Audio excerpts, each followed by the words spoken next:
Good morning. Good morning, everybody. How's that? Excellent. Nice to hear from you. Welcome to this session, which is really a discussion about the intersection between automotive innovation and public policy. We've got a great discussion ahead of us today and a great set of panelists that are going to really help us dig deep and really explore this intersection. And I think any of you, even casually associated with the industry, know that this is an incredibly timely discussion to have. For those of you I haven't had the pleasure of meeting, I'm John Bozzella. I'm the CEO of Alliance for Automotive Innovation. We are the big voice for the auto industry with policymakers in Washington and states all around the country. Our focus is cleaner, safer, smarter personal mobility and how we can work with policymakers to do that in a way that supports jobs, American jobs, and the US economy. So it's no surprise to any of you that we're at a transformative moment here for the auto industry. And all of you, many of you in this room, are driving that transformation. Every day, we see announcements about low carbon and ultimately an electric vehicle future. We see in the marketplace today life-saving driver assistance, crash avoidance technologies, and the testing and deployment of highly automated vehicles on public roads. And today, we see advanced telematics and the development of vehicle-to-everything systems that make personal transportation smarter and safer. That is the transformation that we're a part of and the transformation that we're driving. One thing to keep in mind with regard to the EV transformation alone, this industry is going to spend $330 billion over the next 5 years on electrification alone. Even in Washington, D.C., that is real money. And so that's really where we're headed. And whether you're an industry executive, or you're a policymaker, or a regulator, or an NGO, you have your own bold ambitions for this industry. We hear about zero emissions, 100% zero emissions, or 100% automated driving. We talk about integration between different mobility platforms to make movement completely seamless. Connectivity that creates great traffic flow, in-vehicle safety, convenience, and consumer platforms. Millions of new jobs, all on platforms that are affordable to customers. But there are some significant questions here. How does this ambition or these ambitions fit with reality? What will it take to achieve these ambitions? Are we ready as a society and as various sectors of the economy for these transitions? And will these technologies be available to everyone in all communities? These are some of the big questions. And you know, the short answer to these questions is it's complicated, right? I mean, we've got to navigate an extraordinarily complex external environment. We continue to work through COVID as an example. Let's think about supply chains. We heard in the previous panel a discussion about the need for EV supply chains and critical primary components for EVs to be done here in the United States. How do we facilitate that transition? What about supply chain resiliency and certainty? You know, every conversation I've been a part of over the last day and a half somehow comes around to the chip crisis. What are we doing about auto-grade chips?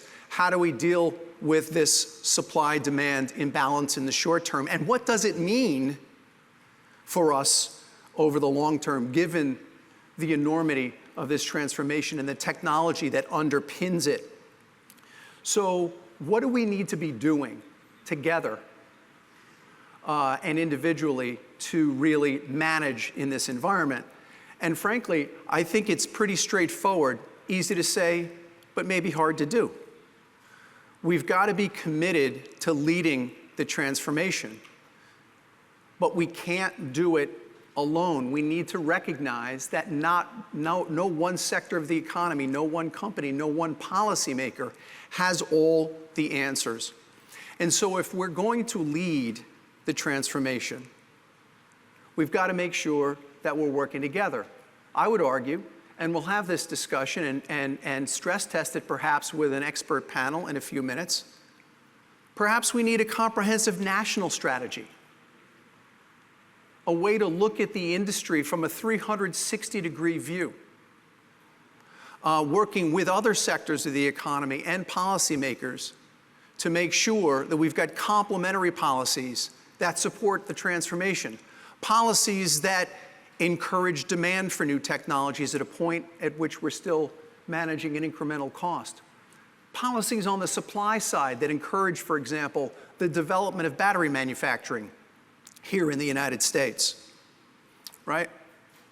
And again, we can't do it just by ourselves. Obviously, industry can influence and drives product design, manufacturing, engineering, new technology development, and continues to work on cost. But there are other partnerships that need to be brought to bear here.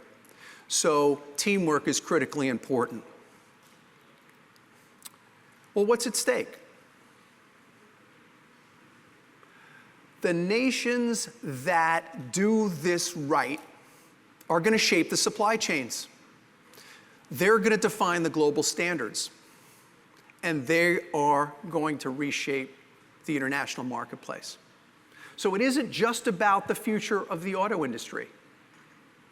It is also about global competitiveness and, frankly, our own economic security here in the United States. And so we do have a tremendous opportunity here and lots of upside ahead of us to get this right and drive the transformation and partner with policymakers and others to really control our own destiny going forward. That's what's ahead of us. And so what I want to do now is bring in 3 experts to really help us get into this a little bit. Let me spend a minute and introduce them to you. Then I'm going to ask each of them to do a little framing, a few minutes each. Then I'm going to help moderate a conversation. By the way, if you want to participate in this conversation, you can get on the app and ask a question, and I'll do my best with some technology over here to make sure that I'm getting you into the conversation. So I see everybody on the screen. Sorry, give me a sec. So let me, there's Sue. I want to introduce Dr. Sue Helper, who is now at the White House Council of Economic Advisors. Previously, she was, or is, I should say, a professor at the business school at Case Western Reserve. We also have Josh Nassar, who's legislative director at the United Auto Workers. And Josh is a Hill veteran who has been working and continues to work to make sure that workforce and the UAW is central to policy discussions in Washington, D.C. And we have Gerardo Interiano, who is Vice President of Government Relations and Public Affairs at Aurora. And Gerardo is also a policy development veteran and is working at that company to make sure that we've got the right policy environment and frankly, the right workforce environment for the introduction of highly automated vehicles. So we have a great set of panelists before you. So let me start, and I'm going to start with Sue. And so, Sue, if I can ask you to spend a few minutes, perhaps setting up this discussion and then I'll go to Josh, and then I'll go to Gerardo, and we'll get into a discussion. So Sue, please. Great, thank you very much for that really inspiring vision, John. And I'm really happy to be here to speak to you guys virtually, although I really wish I was there in person with you all and, having drinks under the yellow tent and doing all the great MBS traditions and saying hi and all that.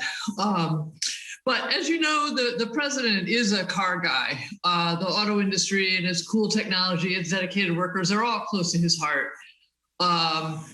Recognizes that auto workers and good union auto manufacturing jobs are the backbone of communities across this country. We're seeing, and as John mentioned, this global shift to EVs, and we in the administration really want to partner with you all and with Congress to ensure that the U.S. leads in electric vehicles. And so the president is committed to building those vehicles and their components here in the U.S. and also the leading edge technology. So currently, U.S. market share of EVs is only 1/3 the size of Chinese EV market, and the president really believes that's that much change. That's the sort of your challenge, but the opportunity is that there's a lot of things where the ways in which the U.S. is really well positioned to lead the transition to electric and zero emission vehicles, and really want to work with you all who are in a position to really make this happen. And so the overall vision is to support and create good paying union jobs throughout the EV supply chain, from production and processing of critical minerals and materials to battery cell manufacturing and pack assembly, to retooling and modernizing factories to assemble clean cars and trucks. So I just want to talk about a couple specific policies and then look forward to your questions. The first thing is, this bipartisan investment deal, very exciting. So there's $7.5 billion in that to build a electric charging infrastructure, both along national corridors and in communities. It also contains 2 new EV battery grant programs. There's a battery material processing grant program and a battery manufacturing and recycling grant program. So there's $3 billion each for those 2 programs. And they're authorized to provide up to $100 million grants to eligible entities.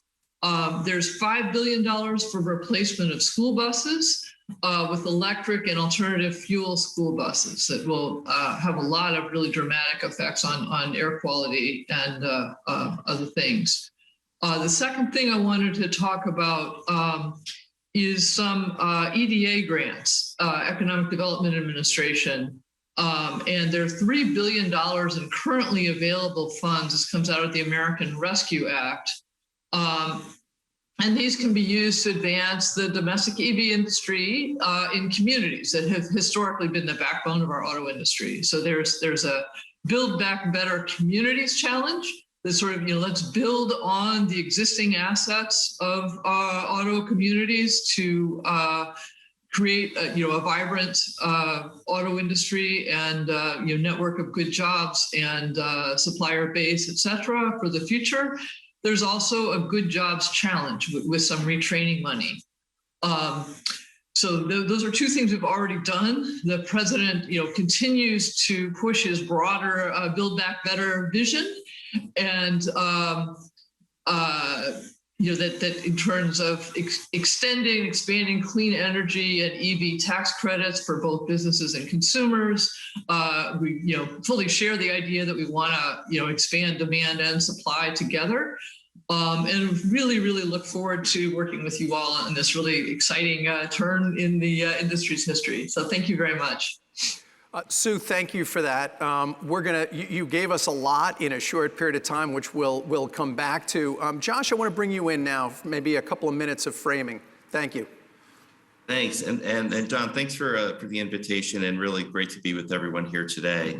This is really an important and timely conversation. I think for starters, I want to just state that the UAW members and retirees, there's no group that has more at stake on how this transition goes and just the health of the industry as a whole.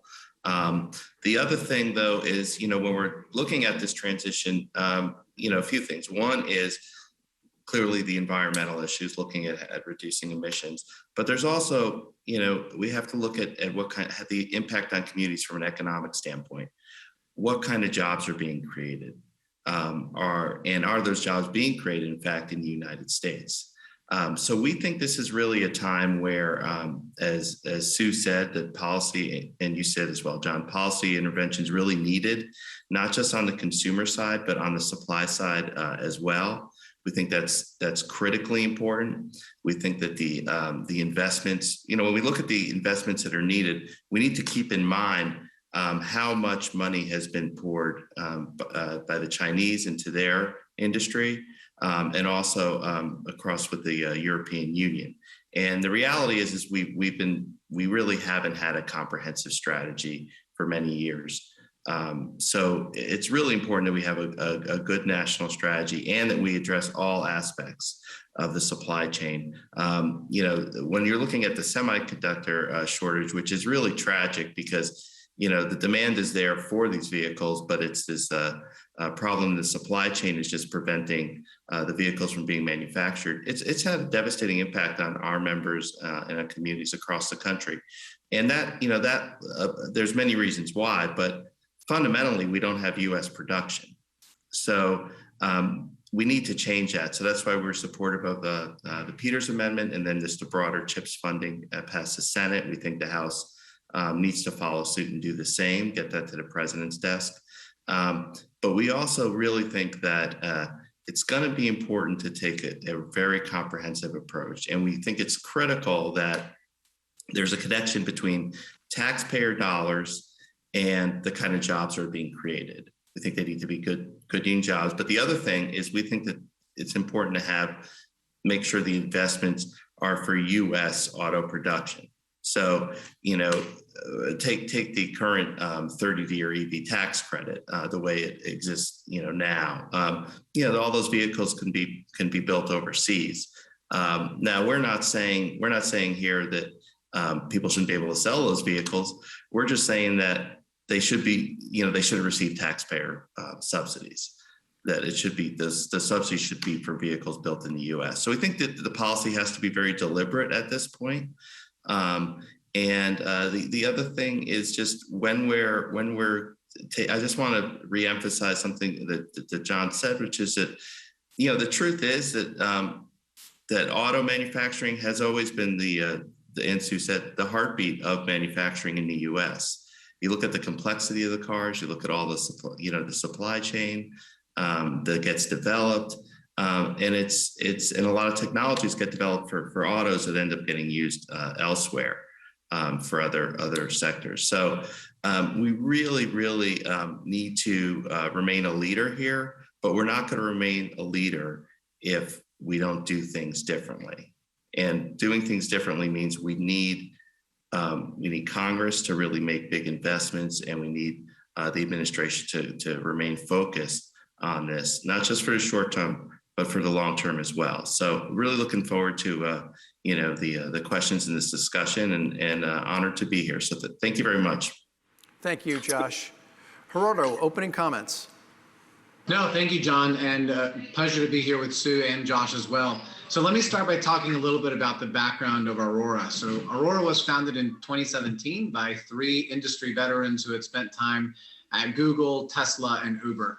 Our mission is to deliver the benefits of self-driving technology safely, quickly, and broadly.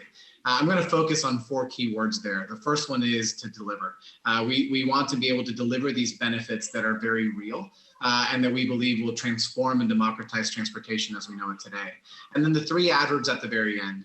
Safely, because we see the lives that are lost on our roads every single day, and we don't think that it's acceptable to live by those standards. So we want to be able to have that impact and begin to save people's lives immediately. Quickly, because we believe that anything worth doing is worth doing quickly. And broadly is probably what I'm the most passionate about. It's broadly for 2 different reasons. It's broadly because of how we are developing and designing this common platform that will be able to be deployed across any different vehicle. So whether it's passenger vehicles, light commercial vehicles, or heavy duty trucks, the mission of Aurora is to be able to move people and goods throughout the transportation ecosystem that we know today. But it's also broadly because we want this to be accessible to all. John, you mentioned earlier the importance of diversity, equity, and inclusion. And for us, this broadly component is about being able to develop this technology and deploy this technology so that everybody has access to it. Right, we think about individuals that maybe have a disability, that this would give them their freedom to be able to go and access the world that maybe today they can't. We think about a senior citizen who loses their mobility and our ability to give that back to them. But we also think about a single parent who's trying to get to work, but it takes them 2 or 3 hours to get to work, or maybe they live in a food desert, and we can give them access to those communities again. And that's one of the big things that drives us. So the Aurora driver is our product. It's being developed as an L4 autonomous driver system that's designed to power multiple vehicle types, from passenger sedans to Class 8 trucks, to be able to move safely and efficiently through the world without a human driver. Earlier last month, in fact, we just announced that our first autonomous product is going to be in trucking, and that we're planning to deliver that by the end of 2023. The model and the business model that Aurora takes is we want to be best, and we want to be experts at what we know best, which is the technology side. So we're developing the hardware, the software, the cloud services, and we're partnering with best-in-class companies at what they do. So some of our partners are Packer and Volvo Group on the trucking side, and then Uber and Toyota on the passenger mobility side. We're excited about building the future of transportation, and that includes delivering the safety and sustainability benefits of self-driving technology today. The Aurora driver, as I mentioned, is designed to work across all of these vehicle platforms, including EVs, and we're working with a range of vehicles readily available from our partners today. We want to be able to deliver those benefits safely, quickly, and broadly. And so while we work towards a future with electric vehicles, we must also ensure that we're delivering the current safety and environmental impacts of AVs that we can achieve today. We've talked a lot about the importance of maintaining the U.S. Competitive landscape. And one of the things that we focus on is predictability. Right, we're about 1,600 employees throughout the country. We're mainly headquartered in Pennsylvania, here in Pittsburgh, where I am, as well as in California. And we want to keep those jobs here. And I think folks have this impression that all that we do is hire PhDs from Stanford and software and hardware engineers. But the reality is we are creating manufacturing jobs. We're creating auto technicians. We have LiDAR specialists. We have an individual in our Bozeman office who created this program with Gallatin College around photonics. And it's a 2-year program where folks can go through it, get an associate's degree, and we're hiring them in Bozeman, Montana to come join Aurora and be a part of our LiDAR and photonics program. So we couldn't agree more with the comments that have been made about the importance of creating and keeping these jobs here in the United States, and we hope that by working with our partners in government, we can build and create the regulatory framework that gives us the predictability to be able to make those investments here in the country. Gerardo, thank you. Really where I wanted to start is where you left off, right? And I think all of you have done really an outstanding job of talking about why the transformation, right?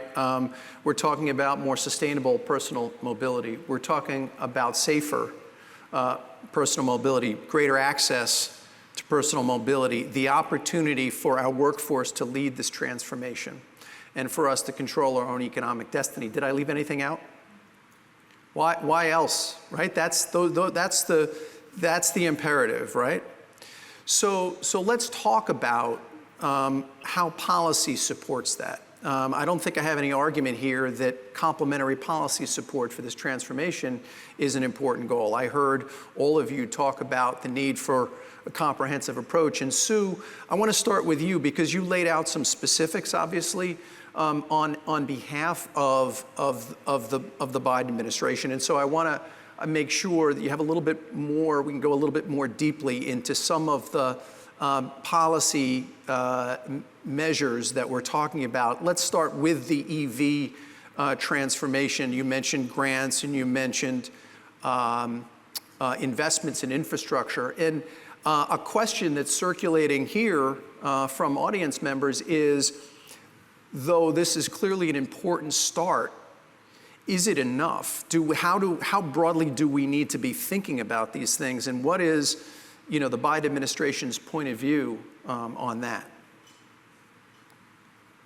Well, that's a nice, I think, American Jobs Plan that the president put out, early in the administration, is I think a comprehensive plan with many billions in spending, and I think we see the two things I mentioned out of the bipartisan investment deal and the EDA grants. Those are just kind of initial beginnings. We are working with Congress on a consumer side tax credit. That would actually have incentives for domestic production and good jobs. So that would be one thing. There's also what else is unfunded? There's I think more thoughts about more work that we need to do on the battery side, more work that we need to do on assembly, on communities. I guess one thing I didn't mention is that there remains money left in the ATVM program, loan program at DOE. So that's a program that exists and is still accepting a loan request.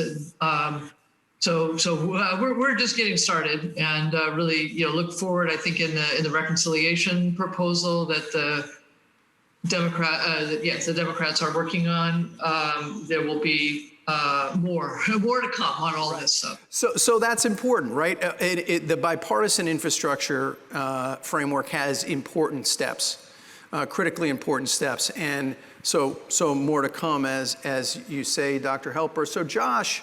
What does that mean? Obviously, Congress plays a role here. And so let's talk about that a little further.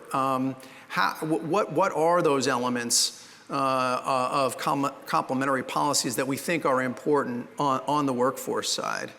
Sue mentioned, for example, advanced technology loan programs and other grant programs. Are those the types of things that we need to be working with Congress on to make sure that we're driving the manufacturing transformation? Yeah, exactly. That's the kind of thing. And I think, on the battery side, I think it's really important that, that's an area where we're really, really far behind China. The numbers are actually pretty stark when you look at the levels of production, and it doesn't need to be that way. And we think that that there has to be a really laser-like focus on the battery production, on the retooling. I think some of it is, funding up and changing existing programs like 48C and ATVM. But also we need to, think creatively and just really, make sure that we're dealing with this in a comprehensive way. For us, none of this needs to be a partisan issue at all. I mean, all communities that have a strong manufacturing, whether Democrat or Republican, it's a great thing. So we just think that people should come together, and a lot of this is common sense. And if we don't, I'm pretty confident we're going to be regretting it later on. Right. Thanks, Josh. And just for those of you scoring at home, we're using terms like 30D and 48C. And so if you're not a tax policy expert, these are provisions of the tax code associated with tax credits. 30D to support consumer tax credits for the purchase of EVs. 48C are tax credits on the manufacturing side to encourage investments on the manufacturing side. So high level tax policy 101, see me afterwards for advanced credit. Let's stay with that a little bit on the supply side. You talked about battery plants, and both Josh, you and I think I talked about this as well, the chip crisis, right? So that says to me there are supply chain dynamics that are problematic for us. Is this a harbinger of things to come on the EV side? And maybe I'll start with you, Sue. The administration has taken significant steps, at least in my view, with regard to an executive order to look at supply chain resiliency in areas like microprocessors as well as EV components. Tell us a little bit more about that, because at least from where I sit, I'm concerned that this could, the chip crisis and the supply-demand imbalance there could replicate itself in the EV space. Is that a concern of yours as well? It's something that I think, with good planning, we're hoping to avoid, but I think, it's really important, as you've laid out, that supply and demand advance together. On the chips, I think we have, sort of short, medium, and long-term plans. So the president, one of the first things the president did was an executive order around supply chains that had two things relevant to semiconductors. One was a short 100-day review. Those reports were released in June. And then there's a longer, more in-depth review, a one-year review, and those will be released in the spring. We're not waiting for that analysis. We're building on the 100-day analysis and incorporating in real time the stuff we're learning from the one-year stuff. There's convening, so particularly my colleagues in the Department of Commerce are meeting night and day with the whole semiconductor supply chain, ranging from automakers, suppliers, fab owners, and distributors to sort of figure out, sort out where's the supply, where are the bottlenecks, what's the true demand. I feel like it's not. Can't say too much about this, but I feel like there's been some strides made in building trust. It's kind of a tail that wags the dog. The world, autos are like 5% of world semiconductor demand, but as Josh pointed out, it has incredible consequences for U.S. communities and workers. And so it's really something that we're focused on. So those are kind of short and medium term, and then long term, I think strong support for the building the legislation in Congress that build some factories in the U.S., including the auto grade factories, and continue to work on production and innovation. And I think it's a good point that as we do these transformations, we need to be on the lookout for these kinds of imbalances that can arise. So really, really welcome the call, John, for this comprehensive cooperation and making this all work. It's exciting times, and we really want to do this right. Well, thanks, Gerardo. I want to bring you back in here. Chips, technology, Aurora, these things go together, at least in my mind.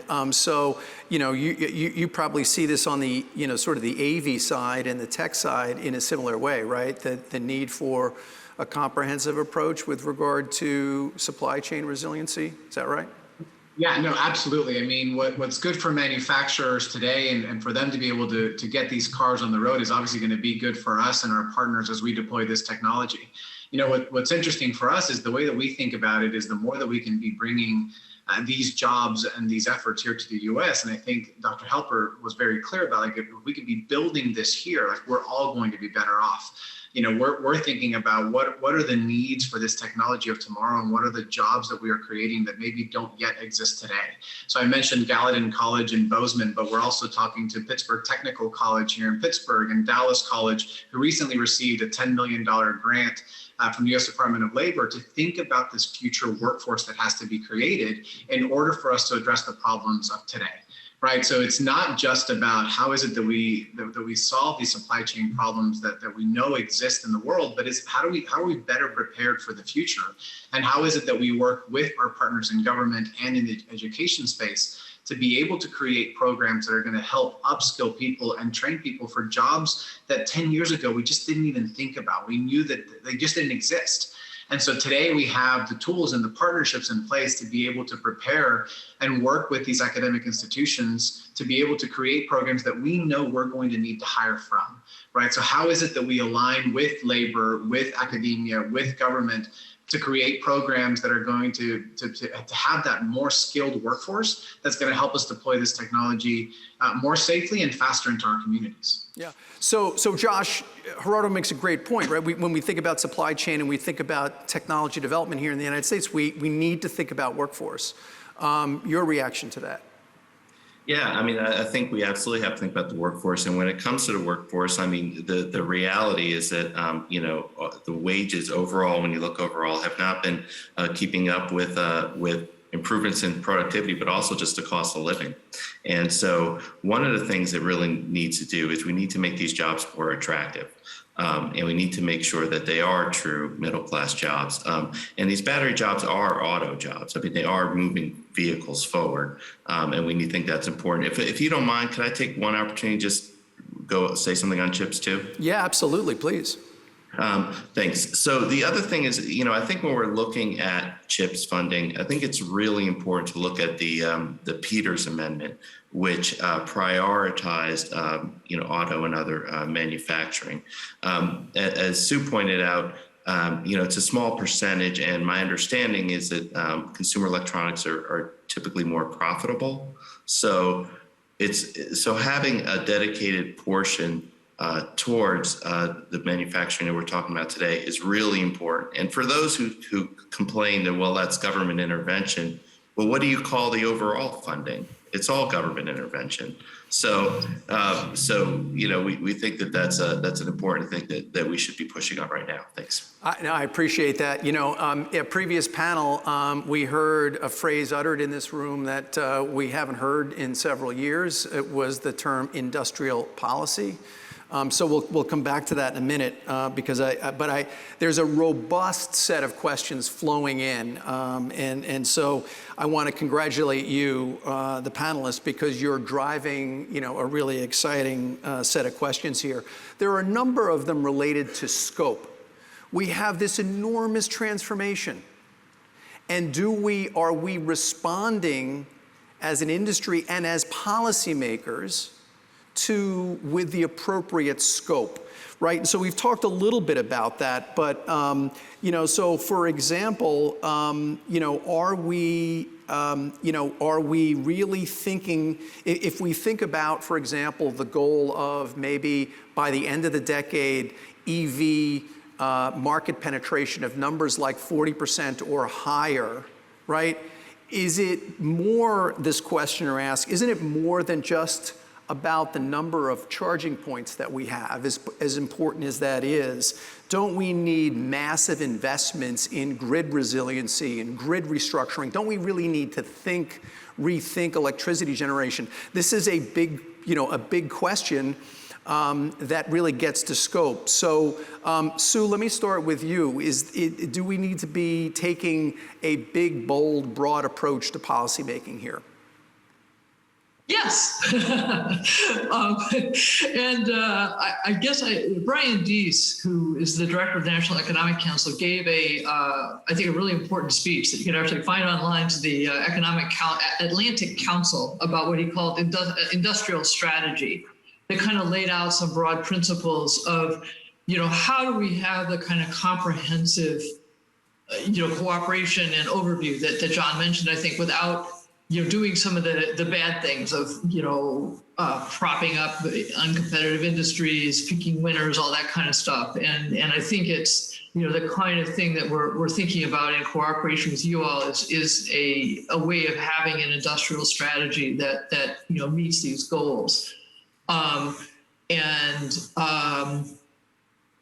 I know, and I think this importance of the grid is really very important, and I regret that I am not briefed on that to give specifics, and I can come back, but I know that people are working very hard on these issues. Yeah, because it does raise a question, in my mind. I mean, the process in Washington, we're working really hard to get a bipartisan infrastructure bill done. I use the universal we that has $7.5 billion of infrastructure in it, and so again, a really important step. And so the questioner is asking, well, if it's requiring sort of massive work to get that far, can we really expect that we will get all the way there? And I think, clearly what I hear you saying, Sue, is more to come. There are more steps in the process. And I think Josh and Gerardo, you'd agree with that.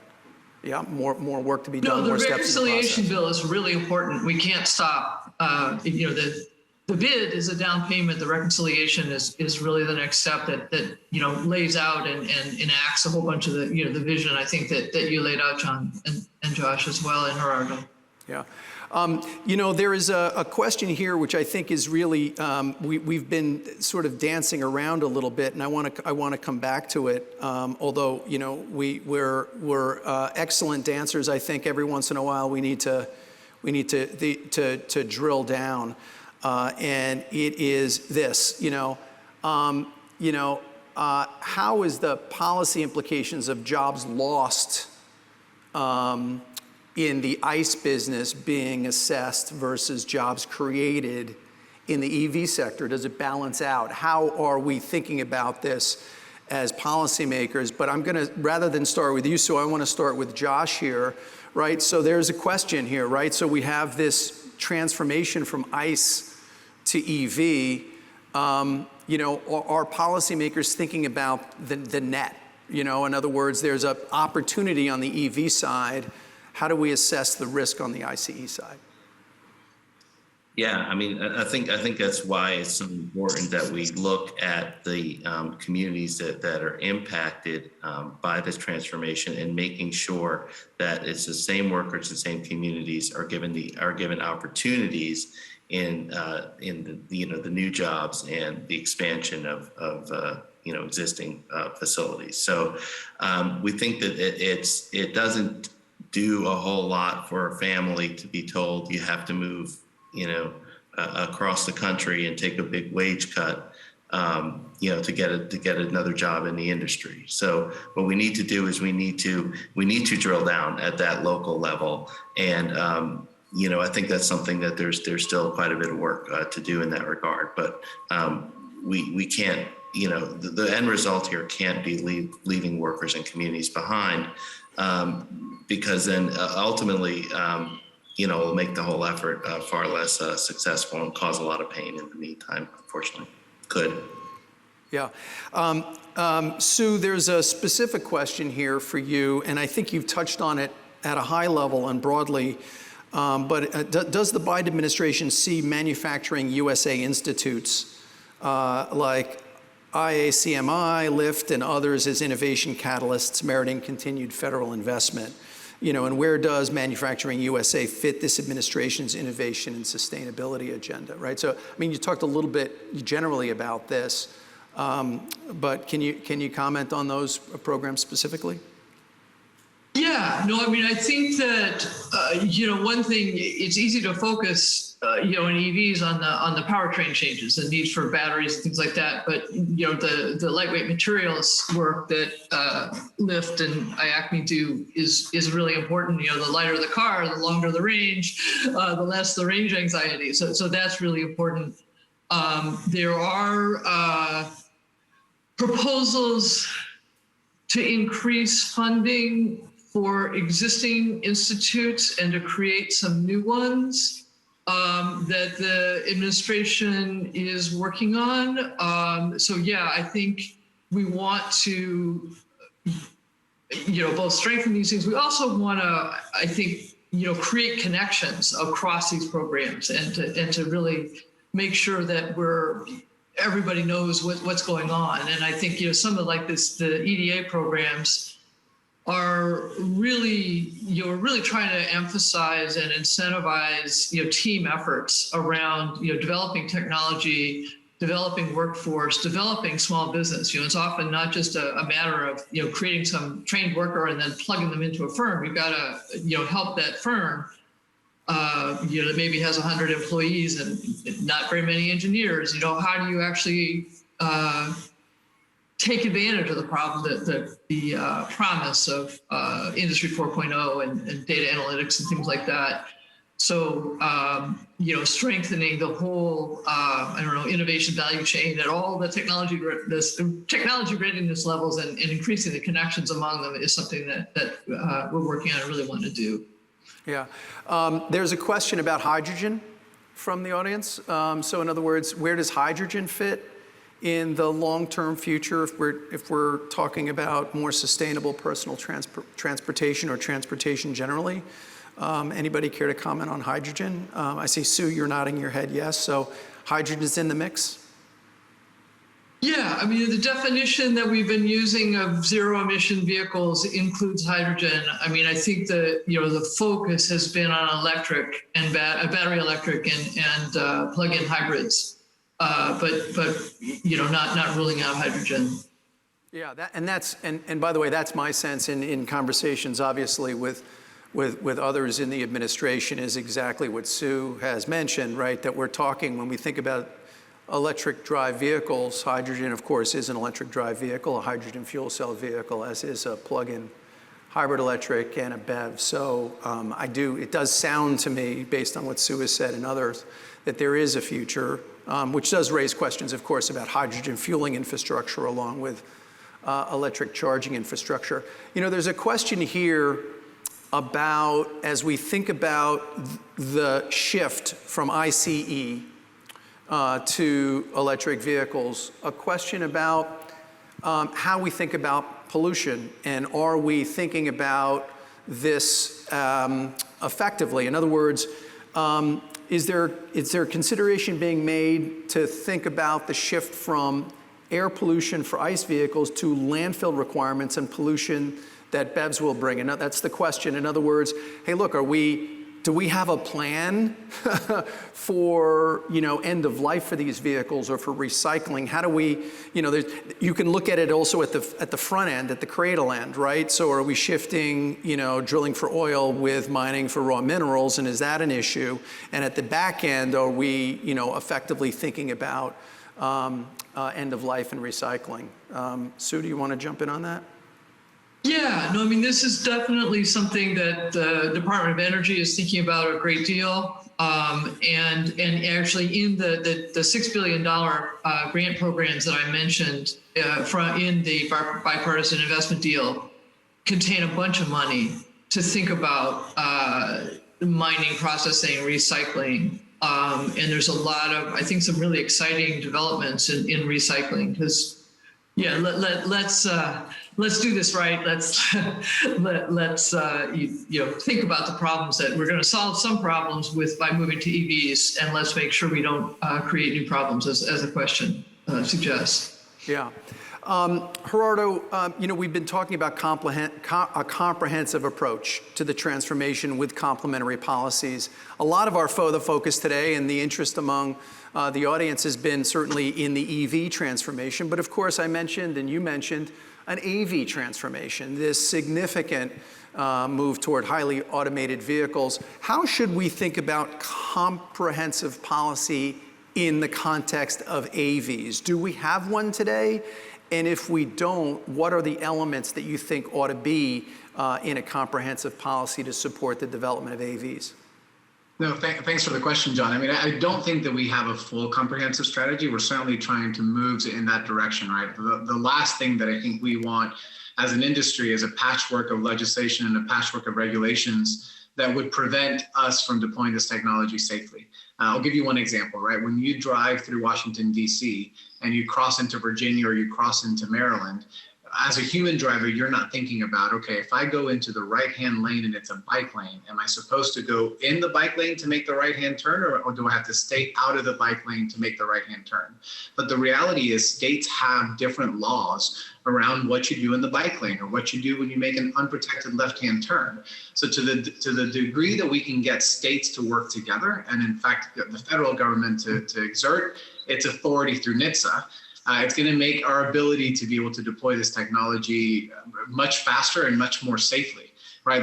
I think we accept that a human doesn't know exactly what the laws are going to be when you drive into Virginia or Maryland or DC, but when you have a self-driving car and an autonomous vehicle, you have that car is going to be able to follow every single one of those laws. So working with states to be able to prevent that patchwork of legislation from happening is something that we believe is going to be really important for us to work at the federal level with the agencies, but also with all of our stakeholders at the state and local level as well. Yeah, I like that. So while we're sticking with this comprehensive policy or comprehensive strategy approach, here's, really, an important question, right? Because we've been talking at 30,000 feet.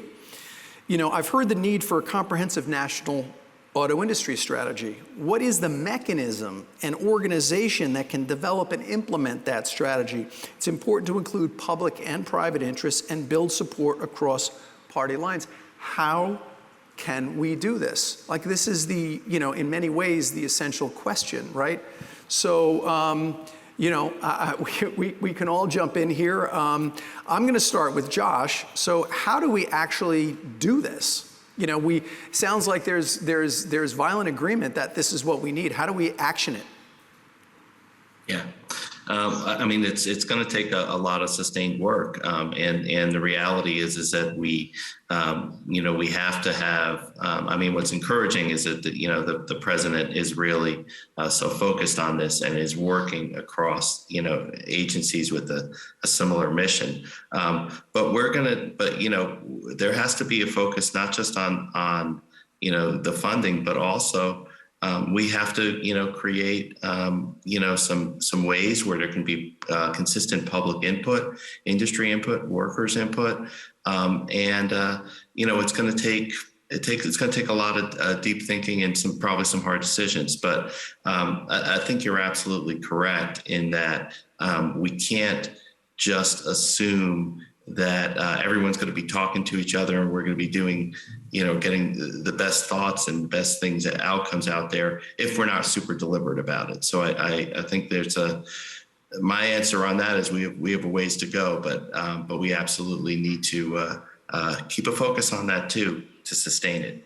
Mm-hmm. Sue, Josh mentioned, presidential leadership, among other things.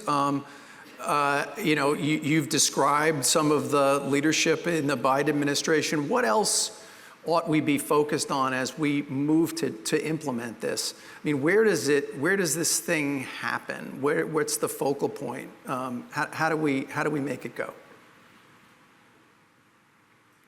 Well, I echo both your and Josh's desire for a kind of, comprehensive national effort and look forward to, working with both of you on crafting what that looks like as well as others.